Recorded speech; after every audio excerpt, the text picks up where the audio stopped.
11.45 pagi pada 17 Oktober 2025, lonceng tamat sekolah di SMK Srijasa, daerah Kuala Selangor, baru sahaja berbunyi. Di satu sudut tersembunyi di antara rumpun buluh, 3 pelajar lelaki sedang bersemuka. Zulhelmi dan Farid, kedua-duanya pelajar tingkatan 6 yang berbadan tegap dan terkenal sebagai senior yang digeruni di sekolah, sedang menahan seorang pelajar tingkatan 5 yang lebih kecil, Amirul Hazik. Wajah Zulhelmi jelas menunjukkan kemarahan. "Kau ni berani betul kan? Berani kau langgar aku masa main bola tadi." Amirul Hazik tergagap-gagap, suaranya bergetar. Saya tak sengaja, bang."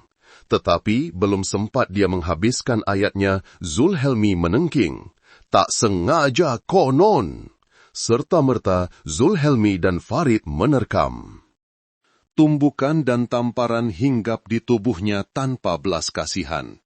Topi keledar dari basikalnya diragut, lalu dihayun dan dihentak kuat ke badan Amirul Hazik. Bunyi debak-debuk kedengaran kering. Pelajar tingkatan 5 itu disandar rapat ke dinding batu, hanya mampu mengangkat tangan untuk melindungi kepala, mulutnya merayu lemah. Beberapa pelajar yang lalu lalang melihat kejadian itu, tetapi cepat-cepat berlalu pergi.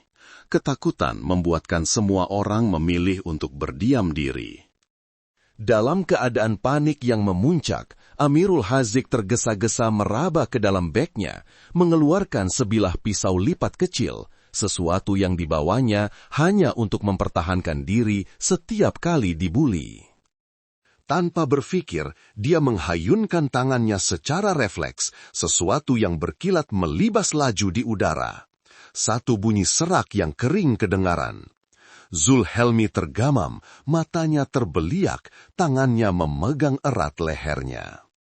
Darah merah pekat memancut keluar, membasahi kolar baju putihnya dan menitis bertompak-tompak di atas jalan tar yang kelabu. Semuanya senyap selama beberapa saat sebelum meletus menjadi jeritan panik. Farid menjerit sekuat hati, membaling topi keledar itu lalu melarikan diri. Pelajar-pelajar lain yang berada di sekeliling turut bertempiaran lari dalam ketakutan.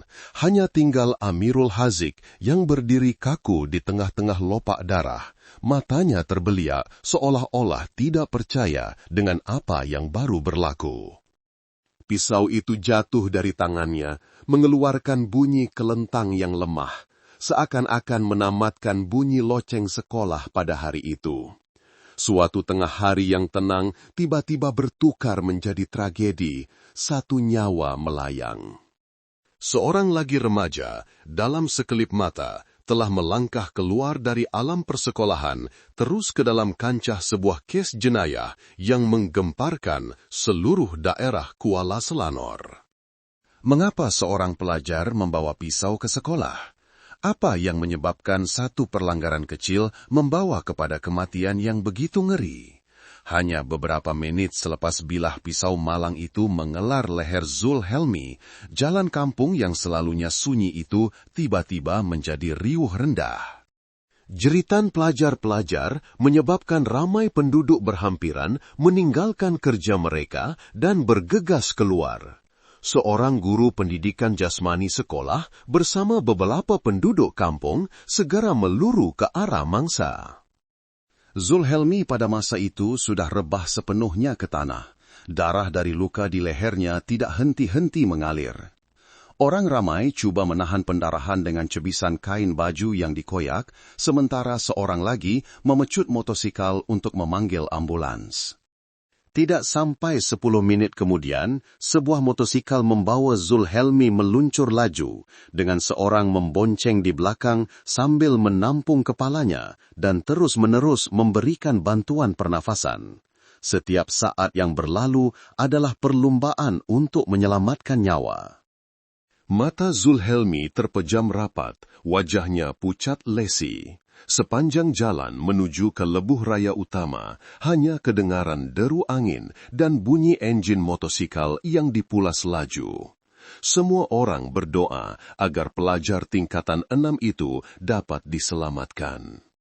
Sementara itu, di tempat kejadian, pelajar-pelajar yang tinggal masih belum pulih dari kejutan. Ada yang menangis teresak-esak, ada yang muntah karena terlalu takut. Pisau lipat kecil itu terbiar di tengah jalan. Bilahnya masih berlumuran darah pekat yang kehitaman. Topi keledar yang kemek terbaring beberapa meter dari situ, dikelilingi tompokan darah yang mula mengering di bawah panas terik matahari. Amirul Haziq masih terduduk di tepi rumput, seluruh badannya menggigil.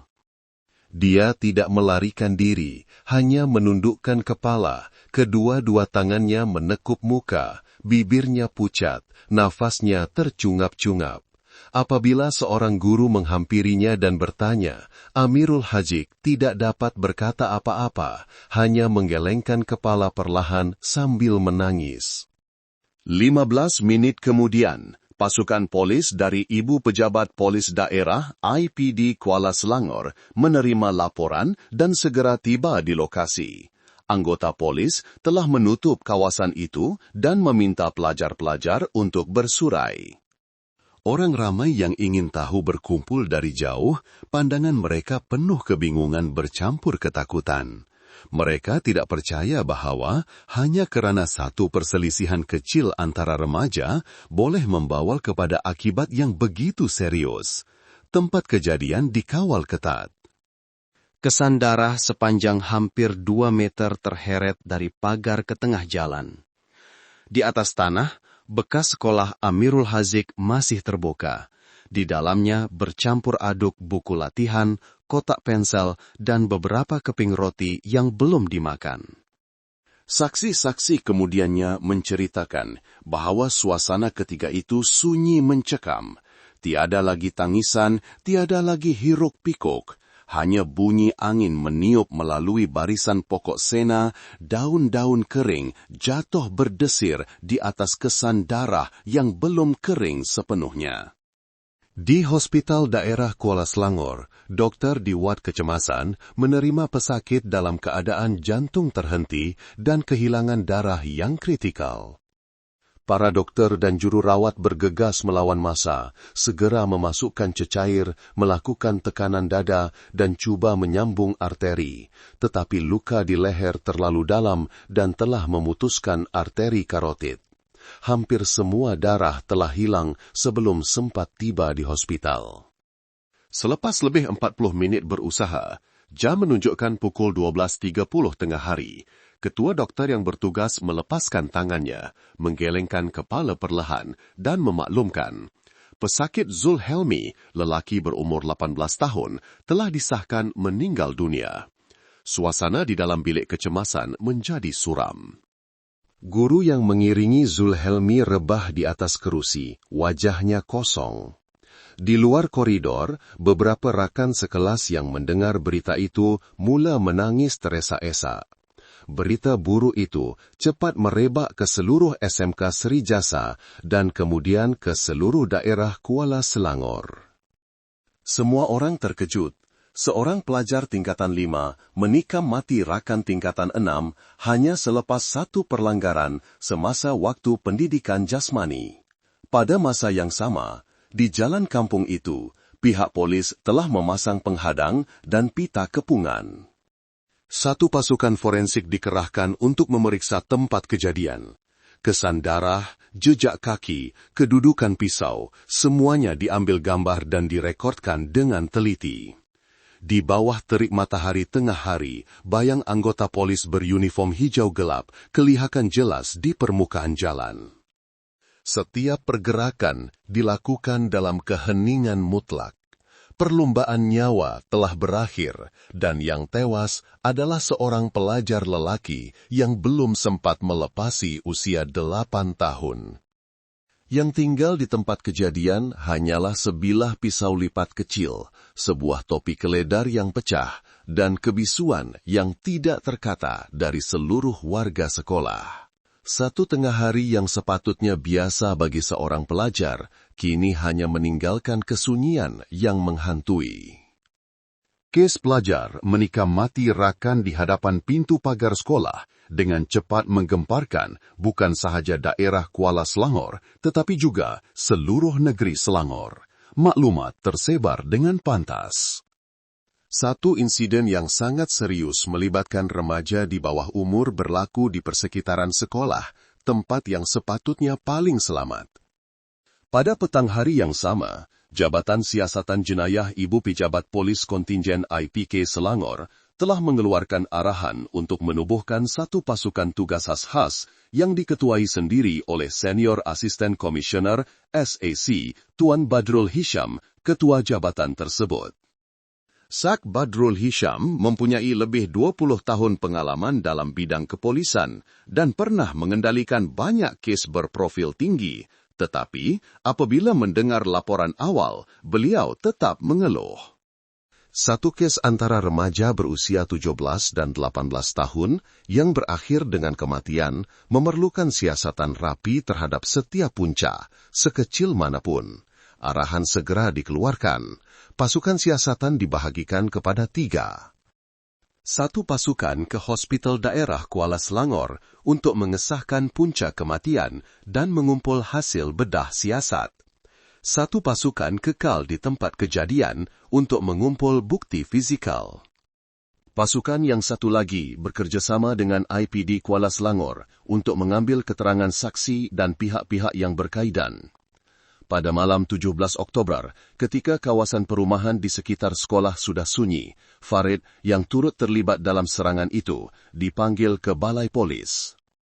Sebaik sahaja melangkah masuk ke bilik soal siasat, dia kelihatan panik, wajahnya pucat dan suaranya bergetar. Pegawai penyiasat bertanya, "Ceritakan dengan tepat apa yang berlaku tengah hari tadi." Farid menunduk, teragak-agak seketika sebelum berkata, "Pagi tadi, masa kelas pendidikan jasmani, budak Amirul tu terlanggar Zulhelmi sampai jatuh.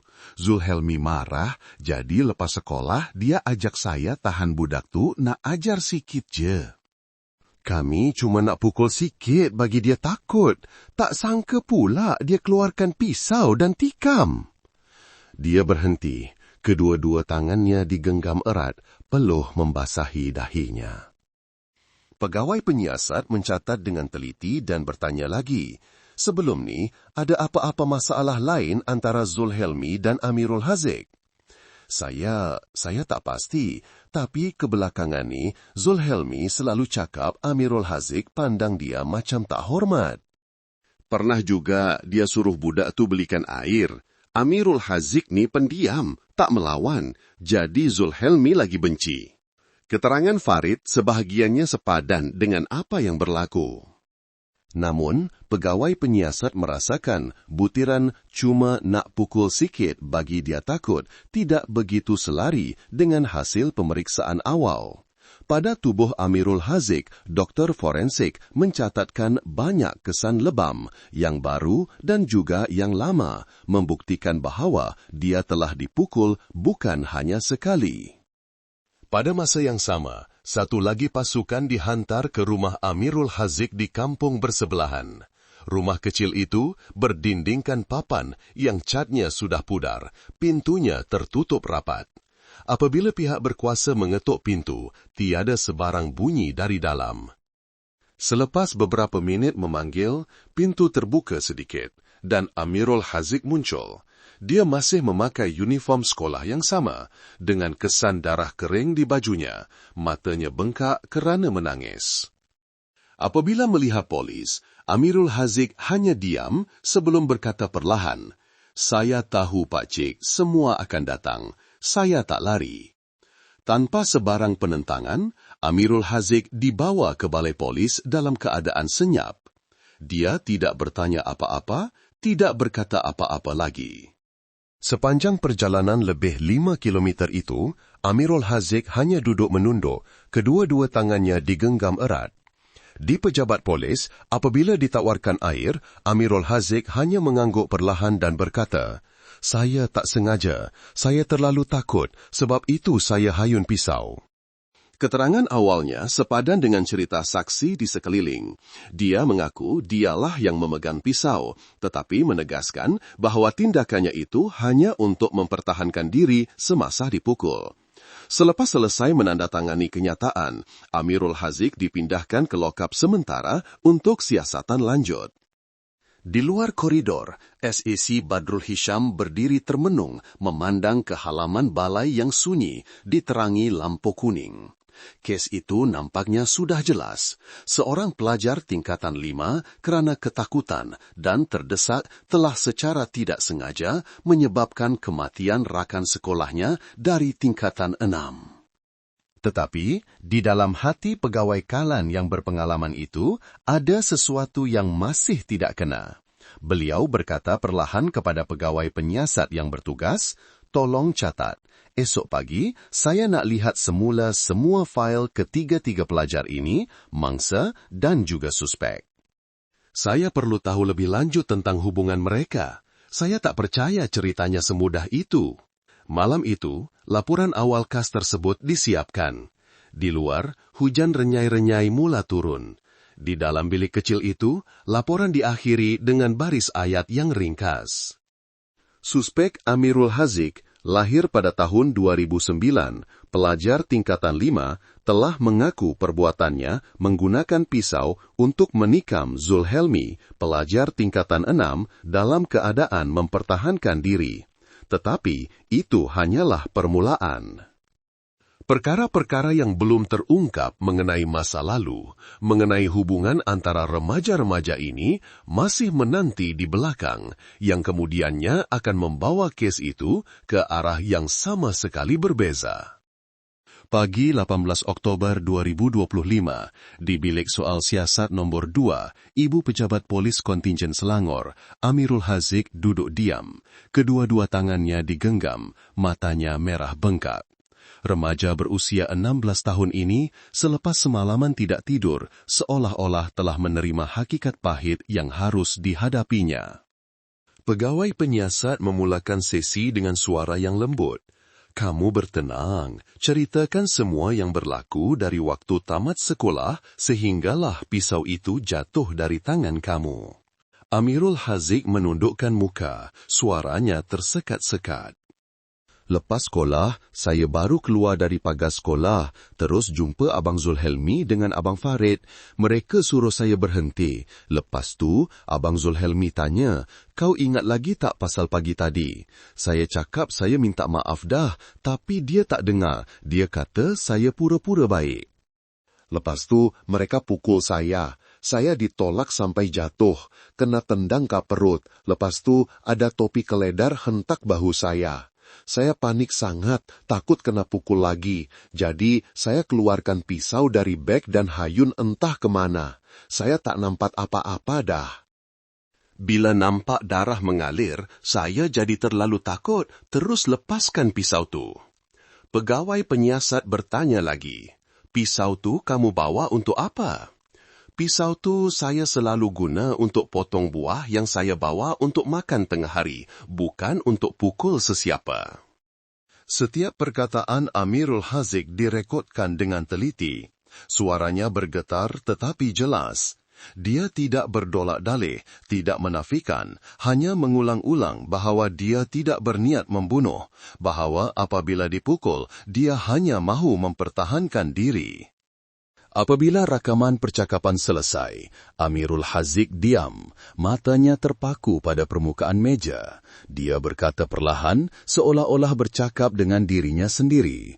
"Saya tahu Abang Zulhelmi dah meninggal. Saya tak nak jadi macam ni."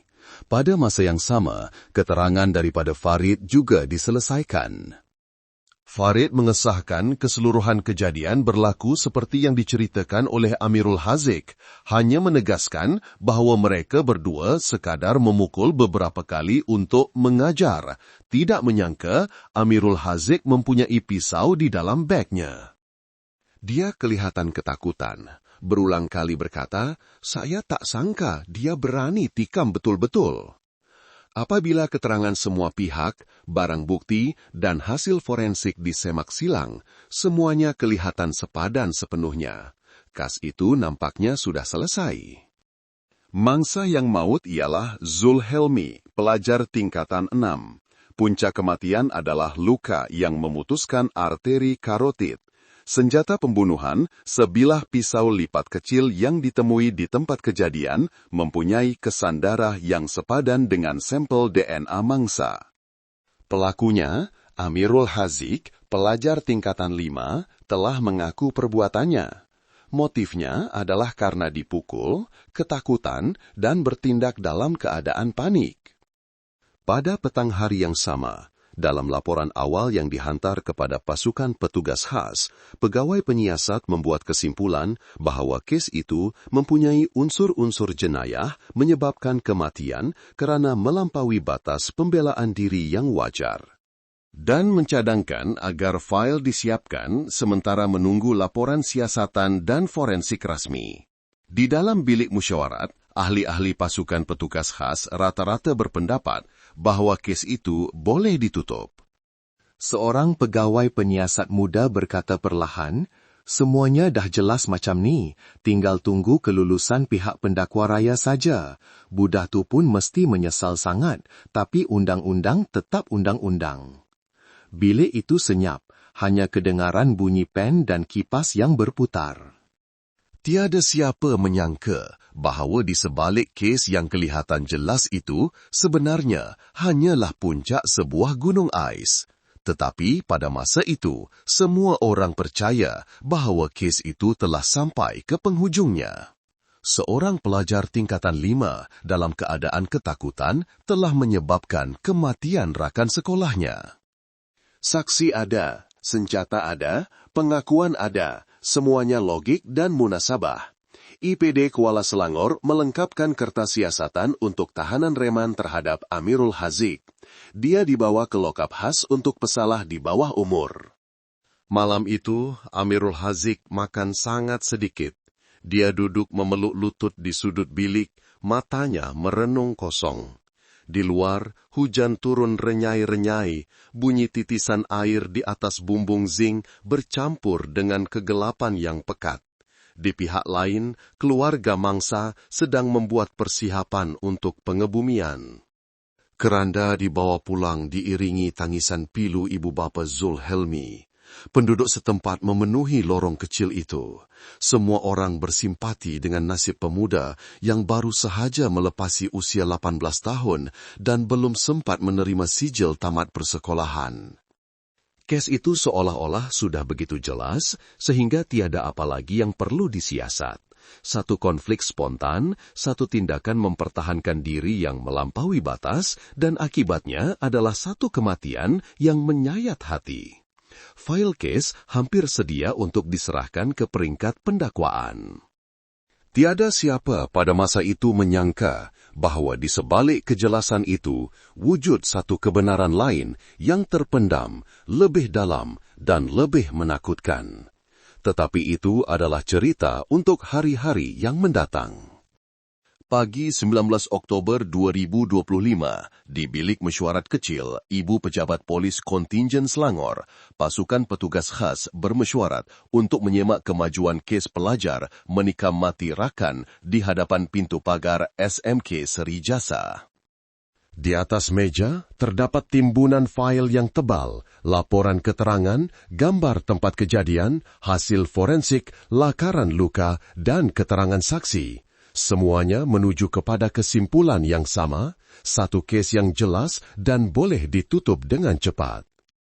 Namun, ketika semua orang berpendapat bahawa hanya tinggal langkah melengkapkan fail, SAC Tuan Badrul Hisham, ketua jabatan yang mengetuai siasatan, masih belum menandatangani pengesahan. Beliau duduk termenung, jarinya mengetuk perlahan permukaan meja. Matanya tertumpu pada sekeping gambar tempat kejadian yang menunjukkan tompokan darah yang panjang di bawah sinaran matahari. Suasana di dalam bilik itu senyap sunyi. Akhirnya, beliau mengangkat muka, suaranya perlahan tetapi tegas. "Tuan-tuan, saya ada beberapa perkara yang perlu disemak semula. Kes ini nampak jelas, tetapi ada beberapa butiran yang tidak kena." Seorang pegawai penyiasat muda terkejut. Tuan, keterangan suspek dan saksi semuanya sepadan. Tempat kejadian selari dengan cerita, dan senjata pembunuhan pun disahkan milik budak Amirul Haziq tu. Saya rasa susah nak ada kesilapan. SAC Badrul Hisham memandang fail di hadapannya, membelek setiap helaian. Bukan saya meragui arah siasatan, tetapi saya dapati terlalu banyak perkara yang sepadan dengan begitu sempurna sehingga terasa aneh. Pengalaman saya memberitahu, dalam satu kes, semakin sempurna ia kelihatan, semakin ada sesuatu yang belum terungkap. Beliau berhenti, suaranya direndahkan. Tuan-tuan pernah terfikir tak, seorang pelajar tingkatan 5 yang bertubuh kecil dan baik, kenapa dia bawa pisau lipat ke sekolah setiap hari? Seluruh bilik senyap, masing-masing berpandangan. Seorang pegawai teragak-agak berkata, mungkin dia bawa untuk potong buah, seperti dalam keterangannya. Sa' Badrul Hisham memotong dengan lembut tetapi tajam. Saya tak percaya. Itu pisau lipat, bukan pisau buah biasa. Kenapa seorang pelajar bawa pisau jenis itu ke sekolah tanpa takut ditangkap? Dan yang lebih penting, kenapa dia mempunyai refleks untuk mengeluarkan pisau dalam keadaan seperti itu? Beliau menolak sekeping gambar yang menunjukkan kesan lebam pada tubuh Amirul Haziq ke arah semua orang. Saya lihat laporan pemeriksaan kecederaan Amirul Haziq. Di badannya ada banyak kesan lebam di bahu, belakang dan perut. Bukan sahaja yang baru, tetapi juga yang lama. Ini bermakna dia pernah dipukul berkali-kali, bukan kali pertama. Suasana di dalam bilik mula menjadi tegang. Semua orang dapat merasakan apa yang cuba disampaikan oleh ketua mereka. SAC Badrul Hisham menyambung. Keterangan Farid mengatakan mereka hanya pukul beberapa kali untuk mengajar, tetapi hasil forensik tidak boleh menipu. Jika begitu, dari mana datangnya kesan-kesan lebam yang lama? Dan kenapa Amirul Haziq tidak melawan?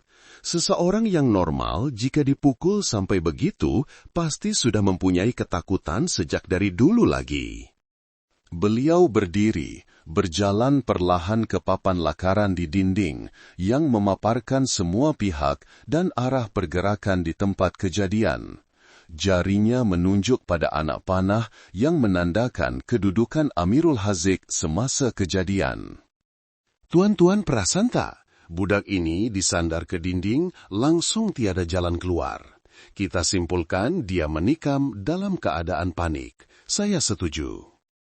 Tapi saya nak tahu, apa yang menyebabkan seorang budak terpaksa membawa pisau ke sekolah sejak dari awal lagi?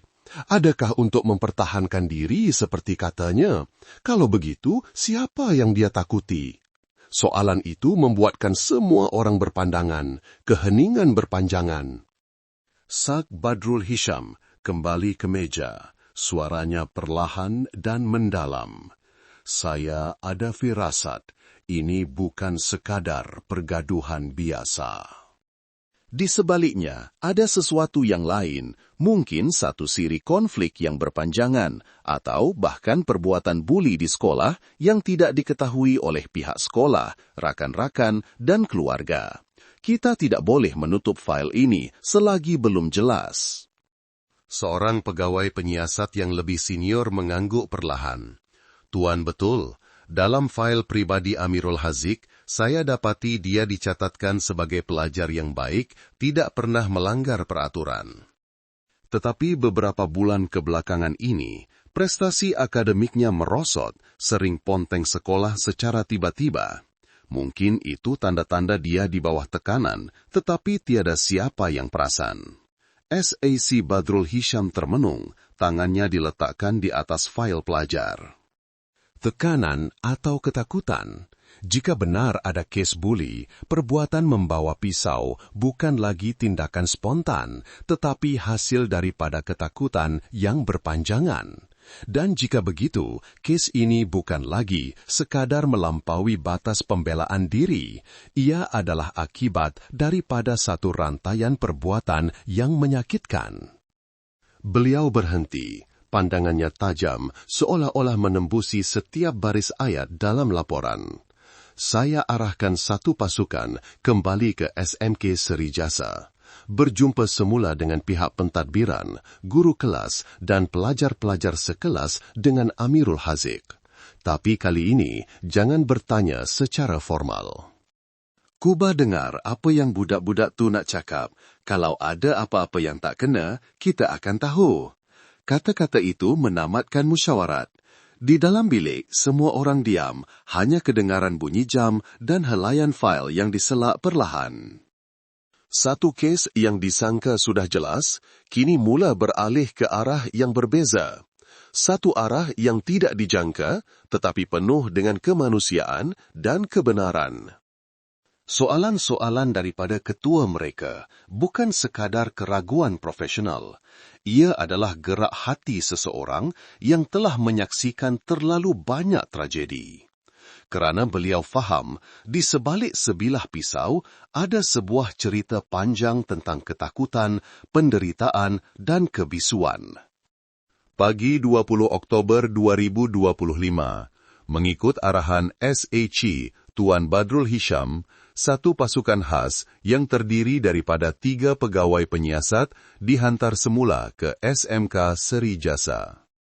Tujuannya adalah untuk menyiasat lebih mendalam hubungan antara pelajar-pelajar yang terlibat, terutamanya konflik terpendam antara Zulhelmi, Farid dan Amirul Haziq. Cuaca cerah, halaman sekolah masih redup di bawah bayang pokok sena, suara guru mengajar kedengaran dari bilik-bilik darjah. Dari luar, sekolah ini kelihatan tenang seperti sekolah-sekolah lain. Tiada siapa menyangka, hanya beberapa hari yang lalu, di sini telah berlaku satu kes jenayah yang menggemparkan seluruh kawasan. Para pegawai penyiasat melangkah masuk ke bilik pengetua.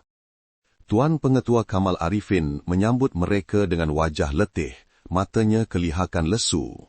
Sejak kejadian itu, pihak sekolah sentiasa perlu berurusan dengan polis, ibu bapa dan media. Tuan Pengetua mengeluh perlahan. Tuan-tuan tanyalah apa sahaja, saya akan beri kerjasama sepenuhnya. Tapi sejujurnya, kejadian itu berlaku di luar pagar sekolah. Kami pun terkejut. Kedua-dua pelajar itu sebelumnya tidak pernah dilaporkan mempunyai konflik serius. Seorang pegawai penyiasat bertanya, pihak sekolah pernah terima apa-apa aduan tentang Amirul Haziq dibuli atau diugut oleh rakan-rakan? Tuan Pengetua terdiam seketika sebelum menjawab. Tidak, Amirul Haziq pelajar yang baik, pendiam dan berdisiplin. Manakala Zulhelmi pula aktif dan cemerlang dalam sukan, saya tidak pernah dengar aduan tentang buli, tetapi kalau ada pun, mungkin pelajar-pelajar tidak berani bersuara. Selepas bertemu dengan pengetua, pasukan itu berpecah dua. Satu kumpulan bertemu dengan guru kelas 5 Sains 3, kelas Amirul Haziq. Kumpulan yang satu lagi bertemu dengan pelajar-pelajar tingkatan 6 atas 1, kelas Zulhelmi. Di kelas 5 Sains 3, guru kelas, Cikgu Hasnah, menceritakan dengan nada sedih. Amirul Haziq pelajar yang baik, pandai, pendiam dan kurang bergaul. Sejak awal tingkatan 5, saya perasan dia nampak lebih murung, sering datang lewat dan kadang-kadang minta cuti secara tiba-tiba. Saya pernah bertanya, dia hanya kata letih. Saya juga pernah menasihatinya supaya lebih bergaul dengan rakan-rakan, tak sangka pula jadi begini. Apabila ditanya lebih lanjut tentang tanda-tanda aneh, Cikgu Hasnah teringat semula perlahan-lahan. Pernah sekali saya nampak bajunya terkoyak, dia kata tersangkut pada pagar. Sekali lagi ada kesan lebam di pergelangan tangannya, dia kata jatuh basikal, tapi sejujurnya saya tidak begitu ambil peduli. Para pegawai penyiasat mengangguk sambil mencatat. Mereka tahu dalam kes-kes melibatkan pelajar, kebanyakan keganasan tidak berlaku secara terbuka. Ia tersembunyi dalam ruang-ruang kebisuan. di mana ketakutan membuatkan mangsa memilih untuk menanggungnya sendiri. Pada tengah hari yang sama, pasukan itu secara rahasia bertemu dengan beberapa rekan sekelas Amirul Hazik. Tidak lagi dalam suasana formal seperti di bilik mesyuarat, para pegawai memilih untuk berbual secara santai. Seorang pelajar perempuan berkata perlahan, suaranya bergetar. Sebenarnya, Abang Zulhelmi pukul Amirul Hazik bukan kali pertama. Saya dah nampak beberapa kali, tapi kami tak berani cakap. Seorang pelajar lelaki lain menyambung, Abang Zulhelmi selalu lepak di tempat letak motor belakang sekolah. Sesiapa yang tak dengar cakap dia, mesti kena marah. Pernah juga dia tampar budak lain. Amirul Hazik lah yang paling kerap kena buli. Kami nampak Abang Zulhelmi selalu suruh Amirul Hazik belikan makanan, top up telefon, malah paksa buatkan kerja sekolah. Seorang lagi pelajar berkata perlahan, matanya menunduk. Pernah sekali, saya nampak Amirul Hazik dipanggil naik ke bumbung bangunan lepas waktu PJ.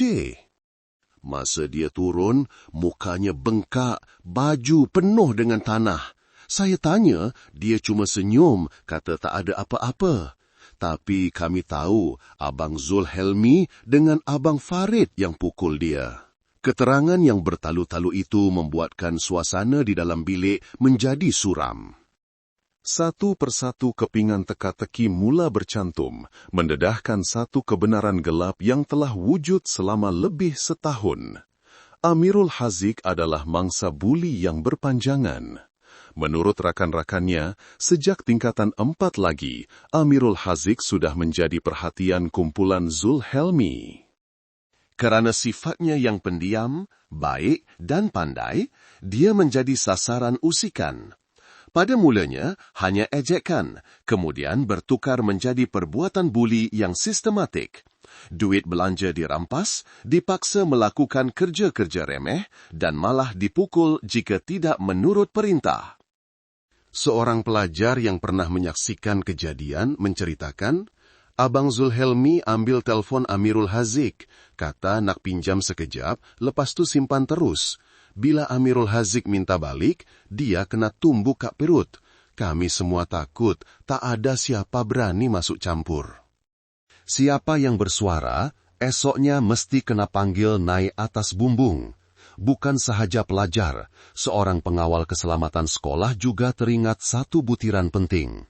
Saya pernah nampak Zulhelmi dengan Farid heret seorang budak kecil ke sudut belakang tempat letak motor. Saya ingatkan mereka bergurau, tak sangka pula pukul betul-betul. Budak tu tak melawan, cuma berdiri tahan je. Apabila polis menunjukkan gambar, pengawal itu mengesahkan. Betul, budak nilah si Amirul Hazik. Maklumat-maklumat ini dikumpulkan dan dilaporkan segera kepada pasukan tugas khas. Gambaran sebenar hubungan antara watak-watak utama semakin jelas. Amirul Hazik adalah mangsa buli yang berpanjangan, manakala Zulhelmi adalah ketua kumpulan yang sering menekan mangsa. Kebenaran ini membuatkan ramai di sekolah itu terkejut. Beberapa pelajar mengaku mereka tahu atau pernah menyaksikan kejadian itu, tetapi memilih untuk diam kerana takut dibalas dendam. Ada yang berkata, kat sekolah ni, Abang Zulhelmi ada kuasa. Siapa yang lawan dia, mesti kena benci, kena tahan kat luar. Cikgu-cikgu mungkin tahu, tapi tak ada siapa berani ambil tindakan tegas. Apabila laporan siasatan dalaman itu siap, SAC Tuan Badrul Isham membacanya baris demi baris. Beliau termenung lama sebelum meletakkan kertas itu. Semua soalan yang pernah ditimbulkannya, mengapa Amirul Hazik membawa pisau, mengapa dia begitu ketakutan, kini terjawab. Di sebalik tindakan spontan pelajar berusia 16 tahun itu, bukan sahaja satu detik kemarahan, tetapi adalah rantaian hari-hari yang penuh tekanan, penderitaan, dan dibebani oleh ketakutan serta kesunyian. Pihak sekolah tidak tahu. Rakan-rakan tidak berani bersuara. dan keluarga pula sibuk mencari rezeki sehingga tidak menyadari anak mereka sedang menanggung derita dalam diam. Siasatan yang pada mulanya hanya untuk melengkapkan fail, secara tidak sengaja telah membongkar gunung ais keganasan di sekolah. Kebisuan kolektif, sikap acuh tak acuh orang dewasa, dan air mata yang ditelan ke dalam. Sak Badrul Hisham berkata perlahan kepada rakan-rakannya, "Kes ini bukan sekadar kes bunuh. Ini adalah satu loceng amaran. Seorang budak tidak akan membawa pisau ke sekolah secara tiba-tiba, melainkan dia sudah berada di puncak ketakutan." Kata-kata itu membuatkan semua orang terdiam. Di luar, loceng sekolah berbunyi lagi. Pelajar-pelajar berpusu-pusu keluar ke halaman, baju putih memenuhi laluan. Pemandangan itu masih kelihatan ceria dan suci. Tetapi bagi mereka yang baru saja mendengar keterangan tadi, setiap bunyi loceng tamat sekolah kini kedengaran lebih berat dari sebelumnya. Petang 21 Oktober 2025, ketika sawah padi di sekitar Kuala Selangor sudah menguning warnanya, satu pasukan petugas khas tiba di sebuah rumah kecil yang terletak di lorong tanah, tempat tinggal keluarga Amirul Haziq. Rumah papan itu beratapkan zinc, dindingnya usang. Di hadapan rumah terdapat sebuah basikal lama yang bersandar, suasananya sunyi dan suram. Ibunya, Puan Halimah, keluar membuka pintu dengan mata yang bengkak dan wajah yang kosong. Apabila pegawai penyiasat memperkenalkan diri dan tujuan kedatangan mereka, wanita itu berkata dengan suara tersekat-sekat, "Tuan-tuan, tanyalah apa saja. Sejak dia ditangkap, saya tak boleh tidur malam. Saya masih tak percaya anak saya buat macam tuh." Rumah itu hanya didiami 3 orang. Suami istri dan anak lelaki tunggal mereka, Amirul Haziq. Bapaknya, Encik Tarmizi, seorang pesawah, manakala ibunya bekerja sebagai operator kilang, pergi awal pagi dan pulang lemhat malam. Mereka adalah pasangan yang baik, pendiam, dan hidup sederhana. Sambil duduk di atas kerusi plastik, si bapa bercerita perlahan. "Anak saya tuh baik orangnya. Dari kecil dah tahu sayangkan mak ayah. Belajar pun rajin, tak pernah gaduh dengan sesiapa. Satu kampung ni semua suka dia. Saya tak faham macam mana boleh jadi begini." Masa polis datang beritahu, saya ingatkan mereka salah orang. Encik Tarmizi mengesat air matanya, suaranya serak. "Kebelakangan ni dia lain macam. Balik sekolah je terus masuk bilik, kurang bercakap, kurang makan. Pernah saya tanya kenapa belajar kuat sangat, dia cuma kata tak ada apa-apa, ayah jangan risau. Saya ingatkan sebab tekanan peperiksaan, tak sangka pula." Si ibu yang duduk di sebelahnya menekuk muka sambil teresak-esak. Dia tak pernah bergaduh. Masa kecil, kawan rampas mainan pun dia menangis lari balik mengadu Kak Mak. Sejak awal tahun ni, badan dia makin kurus. Pernah sekali baju dia koyak, saya tanya, dia kata jatuh basikal. Pernah juga saya nampak belakang badan dia lebam, dia senyum je kata terlanggar pintu. Saya tak sangka dia kena pukul dengan kawan. Cerita yang terputus-putus itu menjadikan suasana di rumah kecil itu semakin berat. Para pegawai penyiasat hanya diam mencatat, tidak sampai hati untuk memotong. Selepas seketika, seorang pegawai meminta izin untuk melihat barang-barang pribadi Amirul Haziq. Si ibu membawa mereka ke sebuah bilik kecil tempat anaknya belajar setiap malam. Bilik itu sederhana, sebuah meja kayu lama, timbunan buku teks yang tersusun rapi, beberapa keping sijil penghargaan ditampal di dinding. Di atas meja masih ada lampu belajar, cahayanya menerangi helaian buku yang terbuka. Apabila pegawai penyiasat membuka laci meja, sebuah buku nota kecil jatuh. Kulitnya sudah lusuh, di sudutnya tertulis diari aku. Si ibu melihatnya dan mengambil dengan tangan yang terketar-ketar. Dia membukanya, membaca beberapa baris, lalu menangis teresak-esak. Halaman-halaman diari itu ditulis dengan tulisan tangan yang kemas. Pada mulanya hanyalah catatan biasa tentang ujian, impian untuk masuk universiti, dan kata-kata semangat untuk diri sendiri. Tetapi semakin ke belakang, tulisannya menjadi semakin cakar ayam, garisan pen lebih tebal dan tergesa-gesa. Baris-baris ayat itu seolah-olah merobek hati. Hari ini kena pukul lagi. Abang Zulhelmi paksa aku bagi 20 ringgit, katanya duit perlindungan. Kalau tak ada, kena tendang kat perut. Sakit sangat, tapi tak berani cakap dengan sesiapa. Cikgu tanya kenapa tangan bengkak, aku cakap jatuh. Aku takut kalau cakap betul, esok kena pukul lagi teruk.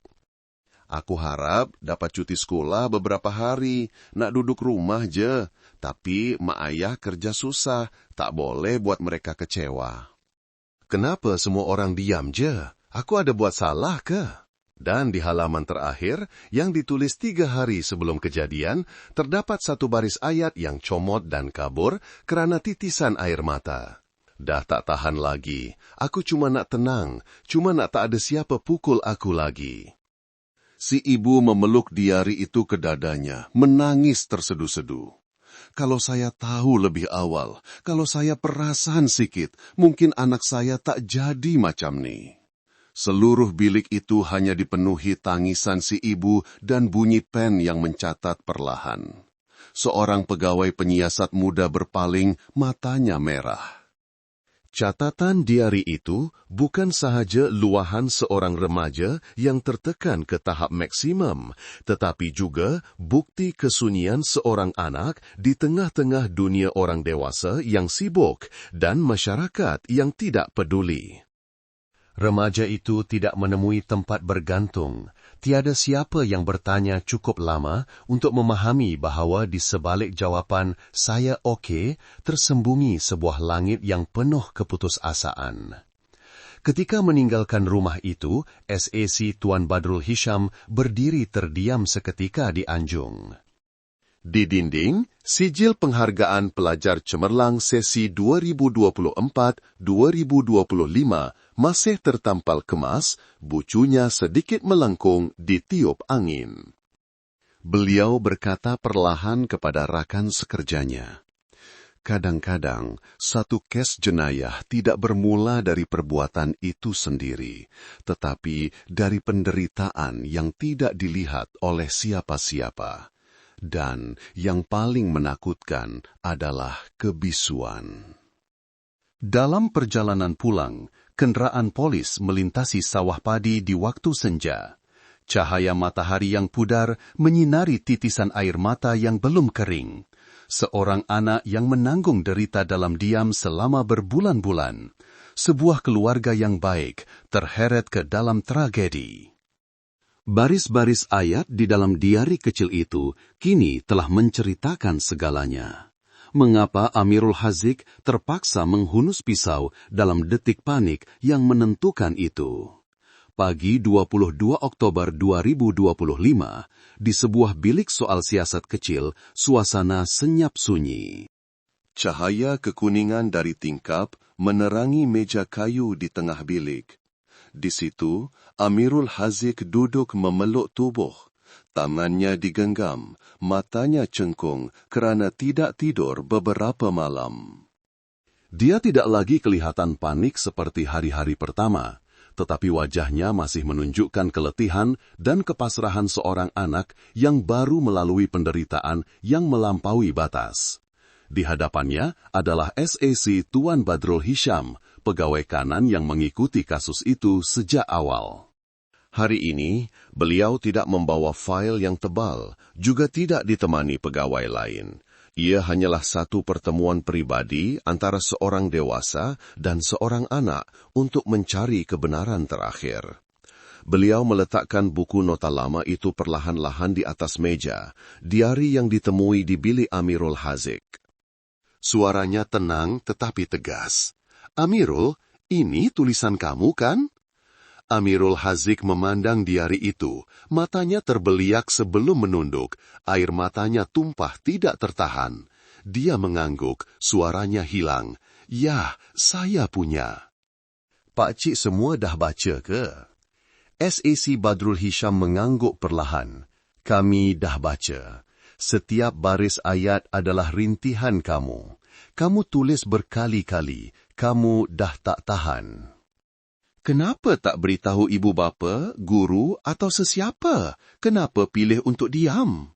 Amirul Hazik mengalkat muka, matanya merah, suaranya bergetar. Saya takut. Saya fikir kalau saya beritahu, Abang Zulhelmi tahu, dia akan pukul saya lagi teruk. Kat sekolah, dia ada geng. Semua orang takut. Asal nampak saya, dia mesti ejek. Kadang-kadang ambil barang saya campak sana-sini. Mula-mula saya melawan. Lepas kena pukul beberapa kali, saya diam je. Saya cuma nak tenang, nak cakap dengan siapa. Cikgu sibuk, kawan-kawan pun takut terlibat. Dia berhenti, teresak-esak. Mak ayah saya kerja sepanjang hari, balik rumah dah penat. Saya tak nak mereka sedih. Saya takut mereka fikir anak lelaki tapi lemah, tak pandai jaga diri. Banyak malam saya cuma tulis dalam buku ni, lepas tulis rasa lega sikit. Sak Badrul Hisham diam, tidak memotong. Matanya yang telah menyaksikan ratusan kes jenayah, kini sayu mendengar cerita jujur seorang anak. Beliau menolak diari itu lebih dekat kepada Amirul Hazik. Kamu tahu tak, bila baca semua ni, ibu kamu menangis sangat. Dia kata, kalaulah aku baca lebih awal. Kamu benci sesiapa tak? Amirul Hazik menggeleng, air matanya jatuh berlinangan. Tak, saya tak benci, saya cuma takut. Setiap hari pergi sekolah, saya berdoa jangan jumpa dia. Pernah saya pura-pura sakit supaya boleh cuti. Saya cuma nak belajar dengan tenang, tak ada siapa pukul saya lagi. Tapi Abang Zulhelmi tak pernah lepaskan saya. Hari itu dia tahan saya lagi kat jalan. Dia kata, hari ini kau minta maaf tak cukup lagi. Abang Farid pegang tangan saya kena pukul, kena tendang kat perut. Saya panik, jantung saya berdegup kencang. Kepala saya rasa sakit, pandangan jadi gelap. Saya cuma nak lari. Amirul Hazik terhenti, bahunya terhinjut-hinjut. Dia mengesat air mata, suaranya terputus-putus. Pisau tu saya bawa untuk potong buah. Hari-hari bawa. Saya takut mereka rampas bekal makanan saya. Saya tak pernah terfikir nak guna untuk pukul sesiapa. Masa tu, saya dah tersepit kat dinding. Abang Zulhelmi datang dekat. Saya pejam mata, hayun tangan secara refleks. Bila buka mata, darah dah mengalir.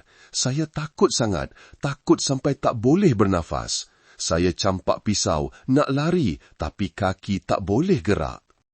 Dia menekup muka ke meja, menangis teresa-esa. Tangisannya bergema di dalam bilik yang sunyi itu. SAC Badrul Hisham duduk diam menunggunya bertenang. Kemudian beliau berkata, suaranya lembut tetapi berat. Kamu tahu tak, kami tak lihat kamu sebagai penjenayah berdarah sejuk. Kamu adalah mangsa kebisuan, mangsa buli di sekolah, dan mangsa sikap tidak peduli. Tapi walau apapun, satu nyawa telah hilang, undang-undang mesti ditegakkan. Tapi saya nak kamu faham, kami datang ke sini bukan untuk menuduh kamu, tetapi untuk bantu kamu luahkan kebenaran. Kamu dah menanggungnya terlalu lama. Mendengar itu, Amirul Hazik menunduk dan menangis lebih kuat. Dia berkata tersekat-sekat, saya tak nak dia mati, betul-betul tak nak. Walaupun dia pukul saya tak pernah terfikir nak cederakan dia. Kalau boleh putar balik masa, saya sanggup kena pukul lagi, asalkan dia masih hidup. Kata-kata itu membuatkan semua yang berada di situ terdiam. Seorang pegawai penyiasat muda yang sedang mencatat di meja sebelah turut menunduk, tangannya terhenti. S.A. Badrul Hisham meletakkan tangannya di bahu Amirul Haziq. Suaranya menjadi serak. Tiada siapa boleh ubah masa lalu, Amirul. Tapi kamu dah luahkan segalanya, dan itu yang paling penting.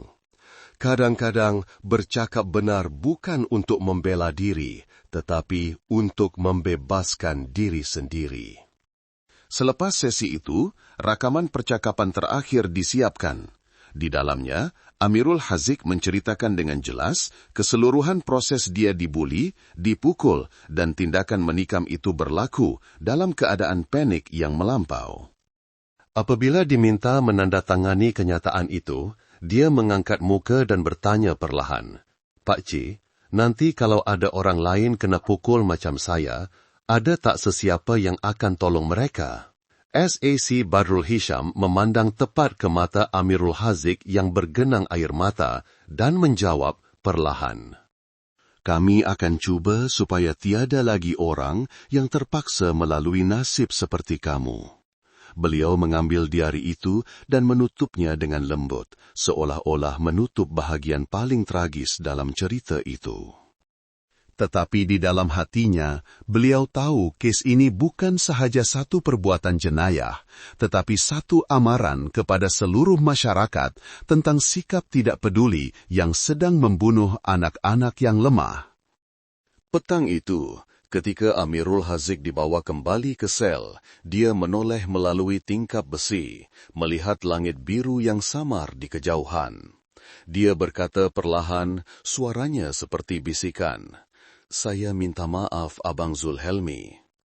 Satu pengakuan yang bukan sahaja mengakui perbuatan, tetapi adalah luahan hati seorang remaja yang sedang bertaubat dan menderita atas sesuatu yang tidak pernah diinginkannya. Pagi 12 Desember 2025, di Mahkamah Tinggi Selangor, perbicaraan kes Amirul Haziq, pelajar tingkatan 5 yang menikam mati rakan sekolahnya, secara rasmi bermula. Sejak awal pagi, koridor mahkamah sudah sesak dengan orang ramai. Bukan kerana ingin tahu, tetapi kerana keperitan sebuah kes yang istimewa, di mana mangsa dan pelaku, kedua-duanya adalah anak-anak yang belum sempat melangkah keluar dari alam persekolahan. Bilik mahkamah tidak besar, tetapi suasananya sangat berat. Di barisan hadapan, ibu bapa Zulhelmi duduk diam. Si ibu kelihatan sangat kurus, pandangannya kosong, tangannya menggenggam erat sehelai sapu tangan putih. Beberapa baris di belakang, ibu bapa Amirul Haziq duduk rapat, wajah mereka sugul, air mata tidak henti-henti mengalir. Di antara mereka, Amirul Haziq, tertuduh berusia 16 tahun, dibawa masuk ke dalam kandang pesalah dengan memakai kemeja putih ringkas. Dia menunduk, badannya kurus, wajahnya masih keenak-enakan, tidak seperti seorang pembunuh dalam mana-mana kes jenayah. Apabila ditanya butiran pribadi, Amirul Haziq menjawab dengan suara yang perlahan seperti bisikan. Setiap perkataan bergetar, seolah-olah setiap patah kata adalah satu hirisan pisau di hatinya. Hakim membacakan pertuduhan. Amirul Haziq, lahir pada tahun 2009, pelajar tingkatan 5, didakwa atas kesalahan menyebabkan kematian kerana melampaui batas pembelaan diri yang wajar. Kertas pertuduhan mengulangi keseluruhan kronologi kes dari konflik kecil semasa pendidikan jasmani, tindakan serangan oleh kumpulan pelajar tingkatan 6, dan tikaman dalam keadaan panik yang menyebabkan kematian. Apabila mendengar nama anaknya disebut, Ibu Zulhelmi menangis teresa-esa, membuatkan ramai di dalam bilik itu turut menunduk. Wakil pihak pendakwaan membentangkan hujahnya, tetapi suaranya juga turut perlahan apabila berkata, tertuduh masih sangat muda, perbuatannya berpunca daripada keadaan mental yang terganggu akibat dipukul dan diugut secara berterusan dalam tempoh yang lama.